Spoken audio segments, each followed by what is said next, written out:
भी श्री राम मंदिर के विषय में स्पष्ट रूप से बताया गया है। ईसा से लगभग 180 वर्ष पूर्व पुष्यमित्र शुंग के शासनकाल में मिले शिलालेखों से हमें यह पता चलता है कि उसने भी श्री राम मंदिर का जीर्णोद्धार करवाया था। इसी मंदिर में उसके द्वारा किए गए 2 अश्वमेध यज्ञों का भी वर्णन मिलता है। महाकवि कालिदास ने भी अपने कालजयी ग्रंथ रघुवंशम में ने रघुवंश का वर्णन किया है। इसमें अयोध्या का विशेष रूप से वर्णन है और सबसे विस्तृत वर्णन श्री राम का ही है। प्रत्यक्ष रूप से तो नहीं किंतु परोक्ष रूप से हमें इस ग्रंथ में श्री राम के मंदिर का वर्णन मिलता है। इसके बाद ईसा से लगभग 100 वर्ष पूर्व जब अयोध्या के राजवंश ने अपना प्रभुत्व खो दिया, तब ऐसा वर्णन मिलता है कि श्री राम का वह प्राचीन मंदिर बहुत जर्जर स्थिति में पहुंच गया। शिलालेखों से हमें यह भी ज्ञात होता है कि उसी समय उज्जैन के राजा विक्रमादित्य अयोध्या पहुंचे और अपनी सेना सहित इसी मंदिर के निकट उन्होंने विश्राम किया। कहा जाता है कि उन्हें इस मंदिर के निकट बहुत ही दिव्य अनुभूति हुई और तब उन्होंने पास के ब्राह्मणों से उस स्थान के विषय में पूछा। तब उन्हें ज्ञात हुआ कि वे जहां ठहरे हैं वह जर्जर अवस्था में किसी और का नहीं बल्कि स्वयं भगवान श्री राम का मंदिर है। श्री राम में उनकी असीम आस्था थी और उसी के कारण उन्होंने उस मंदिर का जीर्ण उद्धार करवाया और वहां काले पत्थर से एक भव्य मंदिर का निर्माण करवाया जो 84 विशाल स्तंभों पर खड़ा था। 630 ईस्वी के आसपास जब चीनी यात्री हेन श्यांग भारत आया तो उसने लिखा कि उसने अयोध्या के पास लगभग 20 बौद्ध मंदिर देखे जिसमें 3000 से भी अधिक बौद्ध भिक्षु रहते थे। उसने अपने लेखों में अयोध्या के एक भव्य मंदिर का वर्णन किया है जहां सहस्त्र हिंदू भक्त दर्शन हेतु प्रतिदिन आते थे। यह माना जाता है कि हेन श्यांग ने वास्तव में श्री राम मंदिर को ही देखा था। ऐसा वर्णन मिलता है कि 12वीं शताब्दी में मोहम्मद गोरी के आक्रमण के समय जयचंद कन्नौज से यहाँ आया और उसने इस मंदिर से विक्रमादित्य का नाम निकालकर स्वयं का प्रशस्ति पत्र लगवा दिया। इसके बाद अगले 200 वर्षों तक भारत मुस्लिम आक्रमणकारियों का अत्याचार झेलता रहा, किंतु फिर भी लिखित प्रमाण है कि 14वीं शताब्दी तक महाराज विक्रमादित्य द्वारा जीर्णोद्धार करवाया गया श्री राम का वह मंदिर उसी प्रकार खड़ा रहा और मुस्लिम आक्रांत उसे कोई क्षति न पहुंचा सके। 14वीं शताब्दी में इब्राहिम लोदी के शासनकाल तक इस मंदिर के होने के प्रमाण मिलते हैं। सन 1526 में जब पानीपत के युद्ध में उसकी मृत्यु हुई और बाबर द्वारा मुगल साम्राज्य की नींव रखी गई, तब जाकर इस मंदिर को तोड़ने के कई अभियान चलाए गए। 1527 में बाबर ने इस मंदिर को तोड़ने का फरमान जारी किया। 1528 में बाबर के सेनापति मीर बाकी इस मंदिर को ध्वस्त करने के लिए अयोध्या पहुंचा। उस समय मंदिर के मुख्य महंत स्वामी श्यामानंद जी थे। उन्होंने इस मंदिर की रक्षा के लिए भीटी के महाराज महताब सिंह बद्रीनाथ से सहायता मांगे। जब तक महाराज बद्रीनाथ सहायता के लिए आते, उस समय अयोध्या से लगभग 10 किलोमीटर दूर सनेऊ गांव के एक पंडित देवी नंद पांडे ने स्थानीय लोगों को एकत्र कर मंदिर को बचाने का प्रयास किया, किंतु क्षत्रियों की विशाल सेना के सामने वे सभी वीरगति को प्राप्त हुए। बाद में महाराज बद्रीनाथ ने इस मंदिर की रक्षा के लिए बाबर की सेना से युद्ध किया, किंतु शत्रु की सेना बहुत अधिक थी। लाखों राम भक्तों से युद्ध में वीरगति को प्राप्त हुए। इस युद्ध के 15 दिन बाद हंसव के महाराज रणविजय सिंह ने यह जानते हुए कि उनकी मृत्यु निश्चित है, केवल 1000 योद्धाओं के साथ मंदिर की रक्षा का प्रयास किया, किंतु वे सभी वीरगति को प्राप्त हुए। लखनऊ गजेटियर में यह लिखा हुआ है कि लगभग 174000 हिंदू इस मंदिर की रक्षा करते हुए शहीद हो गए। उन सभी की वीरगति के बाद ही मीर बाकी इस मंदिर को तुड़वाने में सफल हो पाया। मंदिर के टूटने के बाद मीर बाकी ने वहां पहली बार मस्जिद का ढांचा बनवाया और उसे नाम दिया मस्जिद जन्मस्थान अर्थात जन्मस्थान का मस्जिद। इसके अतिरिक्त वहां उसने एक संदेश खुदवाया जिसमें लिखा था कि महान बाबर के आदेश पर दयालु मीर बाकी ने फरिश्तों की इस जगह को मुकम्मल रूप दिया है। यहाँ फरिश्तों का अर्थ श्री राम सही है। इस पर जिस वहशी ने इस मंदिर को तुड़वाया उसका स्वयं मानना था कि यह मस्जिद श्री राम का जन्म स्थान है। बाद में इसी को बाबर के नाम पर बाबरी मस्जिद कहा गया। कुछ समय बाद महाराज रणविजय की विधवा रानी जयराज कुमारी हंसव ने श्री राम मंदिर को शत्रुओं से छुड़वाने के लिए 3000 वीरांगनाओं की सेना बनाई और लंबे समय तक छापामार युद्ध किया। उन्होंने इस युद्ध को बाबर की मृत्यु के बाद हुमायूं के शासनकाल तक जारी रखा।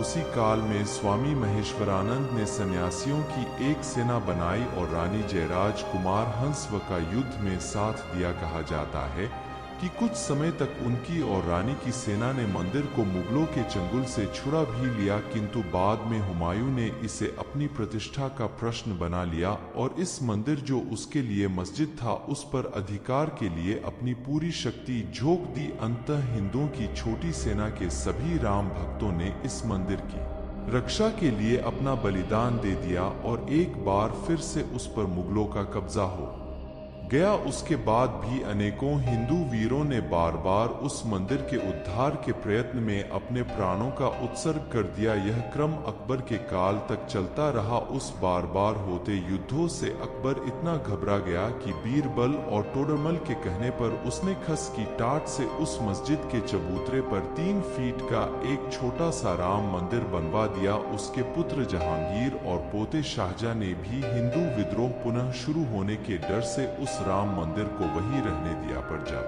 औरंगजेब ने अपने पिता शाहजहां को बंदी बनाकर गद्दी पर कब्जा किया तो उसने फिर से राम मंदिर को तुड़वाने का प्रयास किया। अपने इस प्रयास में उस वहशी ने लगभग 10 बार अयोध्या पर आक्रमण किया और अयोध्या में स्थित सैकड़ों मंदिरों को तोड़ डाला। उसी समय इस मंदिर की रक्षा के लिए श्री वैष्णव दास जी ने औरंगजेब की सेना पर लगभग 30 बार आक्रमण किया। सन 1717 में जयपुर के राजा जयसिंह ने प्रयास किया कि मंदिर का स्थान वापस हिंदुओं को दे दिया जाए। उनकी मुगल शासकों से अच्छी मित्रता भी थी और वे स्वयं एक प्रभावशाली व्यक्ति थे, किंतु फिर भी वे अपने प्रयास में असफल रहे क्योंकि तत्कालीन मुगल शासक फारूक सियार ने उनकी इस मांग को मांगने से मना कर दिया। फिर भी अपने प्रयासों से राजा जयसिंह द्वितीय ने उसी मंदिर के पास एक राम चबूतरा बनवा दिया ताकि हिंदू वहां पर पूजा कर पाए। फ्रांस के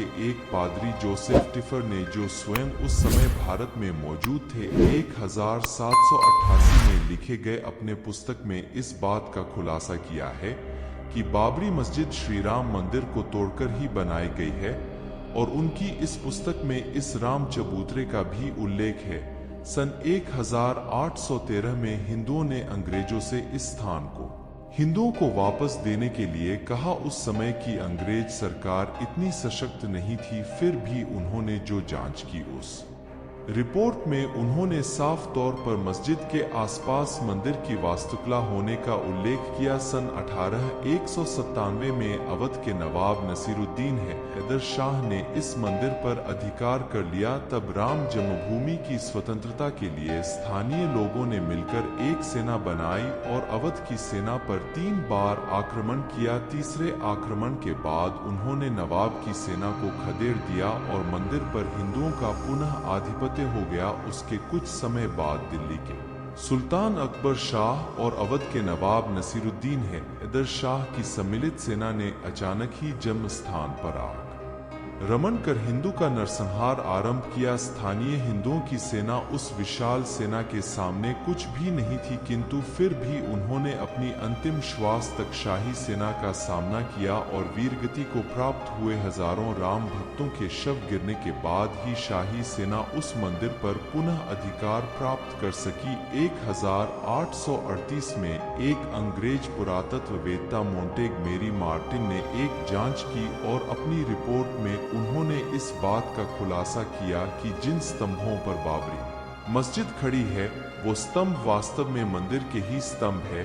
उनकी इस रिपोर्ट पर मुसलमानों ने बड़ा हंगामा किया। सन 1988 में वाजिद अली शाह के शासन के समय हिंदुओं ने पुनः इस स्थान को प्राप्त करने का प्रयास किया। मुगल सैनिक और हिंदुओं के बीच 2 दिनों तक घोर युद्ध चलता रहा और हिंदुओं की जीत हुई। एक बार फिर हिंदुओं ने औरंगजेब द्वारा तुड़वाया गए श्री राम के छोटे मंदिर का निर्माण किया और 3 फीट ऊंचे खस के टाट से बने उस मंदिर में पुनः रामलला की मूर्ति स्थापित की गई। हालांकि यह स्थिति अधिक देर तक नहीं रह सकी। मुगल सम्राट बहादुर शाह जफर ने वाजिद अली शाह की सेना के साथ मिलकर पुनः इस स्थान पर अधिकार कर लिया। 5 वर्ष बाद 18,533 में इस स्थान के लिए हिंदुओं और मुस्लिमों के बीच दंगा हुआ। यह पहली बार था कि बिना किसी मुगल राजा के समर्थन के मुसलमानों ने हिंदुओं पर हमला किया। कई लोग इसे प्रथम हिंदू मुस्लिम दंगा भी मानते हैं। इसमें दोनों पक्षों की बड़ी क्षति हुई। सन 18,552 सात की क्रांति के समय अयोध्या के महंत बाबा रामचरण दास ने फिर से राम मंदिर के जीर्णोद्धार का प्रयास किया। इस प्रयास में उन्होंने एक मौलवी आमिर अली को अपनी बात समझाई और आमिर अली ने माना कि यह स्थान वास्तव में श्री राम की जन्मभूमि ही है। हिंदुओं ने उन दोनों का स्वागत किया, किंतु मुस्लिमों को एक मुस्लिम का इस प्रकार श्री राम की भक्ति करना रास नहीं आया। उन्होंने बिना किसी कारण इसका बड़ा विरोध किया और भावी दंगे के खतरे को देखते हुए उस समय की कंपनी सरकार ने उसी मंदिर के निकट एक पेड़ पर बाबा रामचरण दास और आमिर अली को एक साथ फांसी दे दी। अंग्रेजों और मुसलमानों के इस कृत्य से हिंदू जनता भड़क उठ और शांति बहाल करने के लिए उस समय की अंग्रेजी सरकार ने 18,591 में निर्मोही अखाड़ के महंत श्री रघुवर दास पहली बार इस मामले को न्यायालय ले गए। उस समय फैजाबाद न्यायालय के न्यायाधीश पंडित हरकिशन ने इस मामले को सुना। रघुवर दास जी ने प्रार्थना की कि उन्हें राम चबूतरे पर छतरी लगाने दी जाए, किंतु उनकी अर्जी ठुकरा दी गई। बहुत समय बाद 1934 में एक बार फिर वहां हिंदू मुस्लिम दंगे हुए, जिसमें बाबरी मस्जिद की दीवार तोड़ दी गई। अंग्रेज सरकार ने उसे फिर से बनवा तो दिया, किंतु हिंदुओं के विरोध के कारण मुस्लिमों को वहां नमाज पढ़ने से मना कर दिया गया। 1947 में जब हमें आजादी मिली तो लोगों को लगा कि अब यहाँ मंदिर बन ही जाएगा, किंतु ऐसा नहीं हुआ। तत्कालीन कांग्रेस सरकार की कार्यसूची में दूर दूर तक कहीं भी राम मंदिर नहीं था। सरकार ने मस्जिद के मुख्य द्वार पर ताला लगवा दिया और हिंदुओं को एक अन्य द्वार से प्रवेश करने की अनुमति मिली। सन 1949 में अचानक एक दिन मंदिर के अंदर से घंटी की आवाज आने लगी और पता चला कि मस्जिद के अंदर श्री राम की एक मूर्ति प्रकट हुई है। मुस्लिमों ने आरोप लगाया कि वह मूर्तियां हिंदुओं ने ही रखी है। हिंदू और मुस्लिम दोनों उस स्थान पर एकत्र होने लगे और विवाद इतना बढ़ा कि तत्कालीन प्रधानमंत्री जवाहरलाल नेहरू तक यह बात पहुंच गई। जवाहरलाल नेहरू ने मुस्लिमों का पक्ष लेते हुए अयोध्या के जिलाधीश के नायर से कहा कि वहां से श्री राम की मूर्तियां हटा दी जाए, किंतु नायर ने ऐसा करने से साफ मना कर दिया। 27 दिसंबर 1949 को जवाहरलाल नेहरू ने पुनः पत्र भेजकर के नायर को श्री राम की मूर्तियां वहां से हटाने को कहा। इस पर के नायर ने अपना इस्तीफा दे दिया और कहा कि श्री राम की मूर्तियां हटाने के स्थान पर वहां एक जाली नुमा दरवाजा लगा दिया जाए। नेहरू जी को यह बात पसंद आई और उन्होंने ऐसा ही किया। सन 1950 में हिंदू महासभा के अधिवक्ता गोपाल विशारद ने फैजाबाद जिला न्यायालय में एक अर्जी डाली कि उस स्थान पर हिंदुओं को पूजा करने की अनुमति दी जाए। इस पर न्यायालय ने दरवाजे के बाहर से ही हिंदुओं को पूजा करने की स्वीकृति दी, किंतु मंदिर के अंदर केवल पुजारी को ही जाने का अधिकार दिया। 1984 में संघ विश्व हिंदू परिषद और बीजेपी मंदिर के उद्धार के लिए एक समिति का गठन करते हैं और सीतामढ़ी से अयोध्या तक की रथ यात्रा निकालने का निर्णय लेते हैं, किंतु उसी समय अचानक तत्कालीन प्रधानमंत्री इंदिरा गांधी की हत्या हो गई, जिससे यह यात्रा रुक गई। 1986 में जब शाहबानों ने अपने पति से गुजारा भत्ता लेने वाला केस जीता, तब तत्कालीन प्रधानमंत्री राजीव गांधी ने मुस्लिमों को खुश करने के लिए संसद में प्रस्ताव लाकर न्यायालय के फैसले को पलट दिया। इससे हिंदुओं में असंतोष फैला और तब हिंदुओं के संतोष के लिए सरकार ने इस मस्जिद का ताला खुलवा कर हिंदुओं को वहां पूजा अर्चना करने की स्वीकृति दे दी। उनके इस फैसले से अब मुस्लिम भड़क गए और 6 फरवरी 1986 को उन्होंने बाबरी मस्जिद संघर्ष समिति का गठन किया। 1989 में संघ के नेतृत्व में विवादित स्थल के निकट ही श्री राम मंदिर की नींव रखी गई। उसी साल इलाहाबाद उच्च न्यायालय ने आदेश दिया कि विवादित स्थल के मुख्य द्वारों को खोल दिया जाए और इसे सदा के लिए हिंदुओं को दे देना चाहिए। 1990 में संघ और विश्व हिंदू परिषद के नेतृत्व में लाल कृष्ण आडवाणी ने सोमनाथ से अयोध्या तक 10,000 किलोमीटर की एक रथ यात्रा निकाली। इसी दौरान बिहार के तत्कालीन मुख्यमंत्री लालू यादव के आदेश पर समस्तीपुर में लाल कृष्ण आडवाणी को गिरफ्तार कर लिया गया। आडवाणी जी की गिरफ्तारी के बाद भी जिस दिन रथ अयोध्या पहुंचने वाला था, 30 अक्टूबर 1990 के दिन हजारों की संख्या में राम भक्तों ने पुलिस के रोकने के बाद भी अयोध्या में प्रवेश किया और बाबरी मस्जिद पर हिंदू ध्वज फहरा दिया। 3 दिन के बाद 2 नवंबर 1990 को उत्तर प्रदेश के तत्कालीन मुख्यमंत्री मुलायम सिंह यादव ने राम भक्तों पर गोली चलवाई, जिसमें सैकड़ों कार सेवकों ने अपने प्राणों से हाथ धोया। कहा जाता है कि उस दिन सरयू का तट हिंदुओं की लाशों से पट गया था। 6 दिसंबर 1992 को 2 लाख से अधिक कार सेवक अयोध्या पहुंचे। उस समय के तत्कालीन मुख्यमंत्री कल्याण सिंह ने पुलिस को भीड़ पर गोली न चलाने का निर्देश दिया। उन्होंने सोचा था कि वे भीड़ को सुरक्षा बलों के द्वारा नियंत्रित कर लेंगे, किंतु ऐसा नहीं हुआ। उस बढ़ती हुई लाखों की भीड़ के सामने पुलिस की हिम्मत नहीं हुई कि कोई कार्यवाही कर सके। 6 दिसंबर 1992 को दोपहर 1:05 पर बाबरी मस्जिद का पहला गुंबद गिरा दिया गया और फिर 1.5 घंटों में दोपहर 3:30 को दूसरा गुंबद गिरा दिया गया। शाम 5 बजे तक तीसरा गुंबद और पूरा ढांचा गिरा दिया गया। इसकी जिम्मेदारी लेते हुए मुख्यमंत्री कल्याण सिंह ने इस्तीफा दे दिया और उसी शाम 7 बजे तक उत्तर प्रदेश में राष्ट्रपति शासन लगा दिया गया। इसके बाद पूरे देश में हिंदू मुस्लिम दंगा फैल गया। अयोध्या में 1000 से अधिक लोगों ने अपनी जानें गंवाई। मेरे अपने शहर भागलपुर में गंगा नदी का तट लाशों से पट गया था। इस घटना के 10 दिनों के बाद इसकी जांच के लिए लिब्रहान आयोग का गठन किया गया, जिन्हें इनकी जांच की रिपोर्ट को सौंपने के लिए 9 महीने का समय दिया गया। हास्यप्रद बात यह है कि इस आयोग को जांच पूरी करने में 3 महीने नहीं बल्कि 17 वर्षों का समय लग गया। 2003 में भारतीय पुरातत्व सर्वेक्षण ने अपनी एक विस्तृत रिपोर्ट में यह बात स्पष्ट रूप से लिखी कि जहां पर विवादित ढांचा था उसे मंदिर को तोड़कर ही बनाया गया था। इस रिपोर्ट को भी लिब्रहान रिपोर्ट में शामिल किया गया और 30 जून 2009 को लिब्रहान आयोग ने 700 पृष्ठों की अपनी अंतिम रिपोर्ट तत्कालीन प्रधानमंत्री मनमोहन सिंह को सौंप दे। 2010 के अपने ऐतिहासिक फैसले में इलाहाबाद उच्च न्यायालय ने विवादित जमीन को राम जन्मभूमि घोषित किया। उन्होंने यह निर्देश दिया कि श्री राम की मूर्तियों को वहां से न हटाया जाए। उन्होंने इस पूरे विवादित जमीन को राम जन्मभूमि ट्रस्ट, निर्मोही अखाड़ा और सुन्नी वक्फ बोर्ड के बीच में बराबर बांट दिया। हिंदू और मुस्लिम पक्ष दोनों इस फैसले से सहमत नहीं हुए और उन्होंने 2011 में उच्चतम न्यायालय का दरवाजा खटखटाया। सुप्रीम कोर्ट ने इस विवाद से जुड़े सभी दस्तावेजों को अंग्रेजी में अनुवाद करने को कहा, जिसमें में बहुत अधिक समय लगा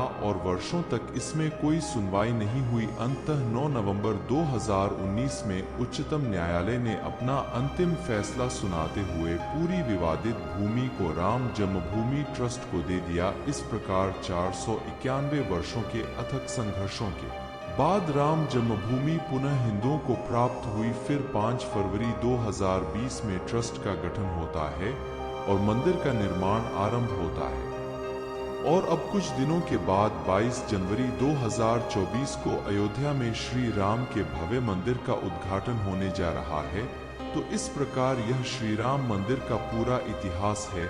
जाने से पहले मैं यह बात कहना चाहूँगा कि हमें कभी नहीं भूलना चाहिए कि यह जो श्री राम मंदिर हमें घर बैठे देखने का सौभाग्य प्राप्त हो रहा है, उसके पीछे 491 वर्षों का संघर्ष और लाखों हिंदुओं के प्राणों का बलिदान छिपा है।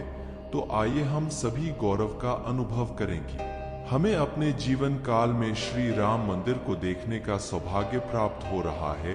जय श्री राम। क्या आप इस कथा के बारे में पहले से जानते थे? यदि आप जानते थे तो हमें कमेंट में अवश्य बताएं। यदि आपको यह वीडियो अच्छा लगा हो तो आप इसे लाइक कर सकते हैं और हमारे चैनल को सब्सक्राइब कर सकते हैं। हम शीघ्र ही एक नई और रोचक वीडियो लेकर आपके सामने प्रस्तुत होंगे। तब तक के लिए विदा चाहता हूँ। जय श्री राम।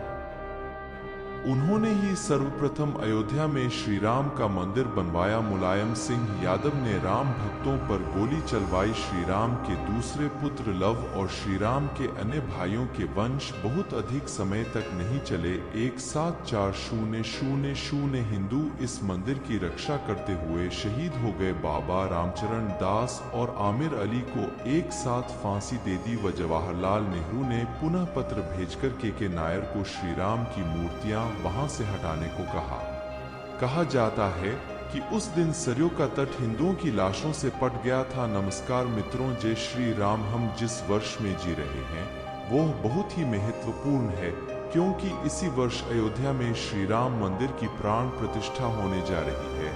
विगत कुछ वर्षों में हम सभी ने श्री राम जन्मभूमि और इस मंदिर के आधुनिक इतिहास के बारे में कुछ न कुछ पढ़ा और सुना अवश्य है, किंतु इस मंदिर के प्राचीन इतिहास के बारे में बहुत ही कम लोगों को पता है। यह मंदिर सबसे पहले कब बनाया गया और आने वाले समय में इसकी क्या स्थिति रही, इसके बारे में बहुत ही कम लोगों को पता है। तो आज इस वीडियो में हम उसी के बारे में जानेंगे। लेकिन इससे पहले कि मैं यह वीडियो शुरू करूं, मैं आपको बताना चाहता हूं कि जब इस वीडियो को बनाने के लिए शोध करना आरंभ किया तब मुझे कुछ ऐसी चीजों के बारे में पता चला जिसने मेरा हृदय विदीर्ण कर दिया। आप मेरा विश्वास कीजिए, यदि आप इस वीडियो को अंत तक बिना आंसू बहाए देख सके तो आप इसे अपने लिए एक उपलब्धि मानिए। आमतौर पर मैं कभी भी इस बात पर जोर नहीं देता कि आप मेरी वीडियो को शेयर करें या लाइक करें, लेकिन यह एक ऐसी जानकारी है जिसका अधिक से अधिक लोगों तक प्रसार होना बहुत ही अधिक आवश्यक है। इसीलिए मैं इस वीडियो को शुरू करने से पहले ही आपसे अनुरोध कर रहा हूं कि यदि यह वीडियो आपको अच्छा लगे तो इसे अधिक से अधिक लोगों तक पहुंचाए, ताकि यह जो जानकारी है इस मंदिर के संघर्ष के विषय में, इस मंदिर के पुनरुत्थान में शहीद हुए उन लाखों हिंदुओं के बारे में, यह अधिक से अधिक लोगों तक पहुंचना बहुत जरूरी है। चलिए इस वीडियो को शुरू करते हैं। वाल्मीकि रामायण में स्पष्ट रूप से यह लिखा है कि श्री राम का जन्म अयोध्या में महाराज दशरथ के पुत्र के रूप में हुआ था। अयोध्या की स्थापना स्वयं वैवस्वत मनु ने की थी और उनके बाद उनके पुत्र क्वाकू ने इसे अपने साम्राज्य की राजधानी बनाया। राजा दशरथ ने अयोध्या पर 6000 वर्षों तक और श्री राम ने 11000 वर्षों तक राज्य किया। जब श्री राम ने निर्वाण लेने का निर्णय लिया तो उन्होंने अपने अधिकार की सारी भूमि अपने पुत्रों कुश और लव तथा अपने तीनों भाइयों के 2-2 पुत्रों के बीच बांट दी। तत्पश्चात उन्होंने अपनी लीला समाप्त की और निर्वाण ले लिया। मुख्य अयोध्या का जो राज्य था वह श्री राम के ज्येष्ठ पुत्र कुश को मिला। श्री राम के दूसरे पुत्र लव और श्री राम के अन्य भाइयों के वंश बहुत अधिक समय तक नहीं चले, किंतु कुछ का वंश बहुत लंबा चला। कहा जाता है कि जब श्री राम ने निर्वाण लिया तो उनके बिना अयोध्या वीरान से हो गई, किंतु कुछ ने इवाक कुल के शासन को बहुत अच्छे से आगे बढ़ाया। उन्होंने ही सर्वप्रथम अयोध्या में श्री राम का मंदिर बनवाया। तो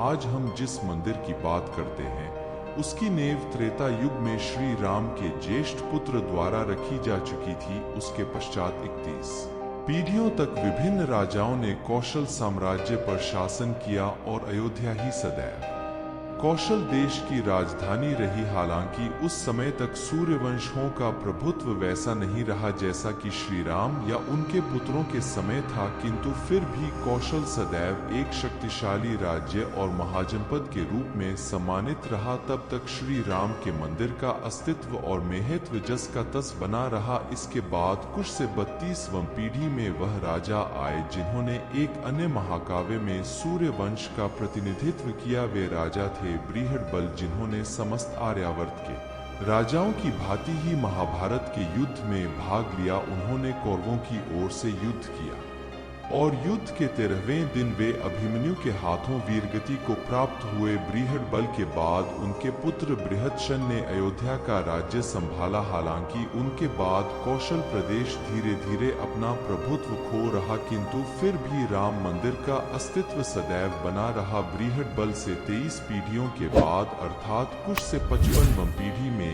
एक ऐसे राजा ने अयोध्या का शासन संभाला जिन्होंने एक नए धर्म की स्थापना कर दी। इनका नाम था सिद्धार्थ, जो आगे चलकर गौतम बुद्ध कहलाए। उनके संन्यास लेने के कारण उनके पुत्र राहुल को अयोध्या का शासन संभालना पड़ा। बाद में कुछ पीढ़ियों तक बौद्ध धर्म का प्रभाव इस वंश पर रहा, किंतु फिर भी उस समय के शिलालेखों से हमें श्री राम के मंदिर के अस्तित्व का पता चलता है। चंद्रगुप्त द्वितीय के शासनकाल के शिलालेखों के अनुसार उनके काल और काफी बाद तक अयोध्या ही गुप्त साम्राज्य की भी राजधानी थी। उन शिलालेखों में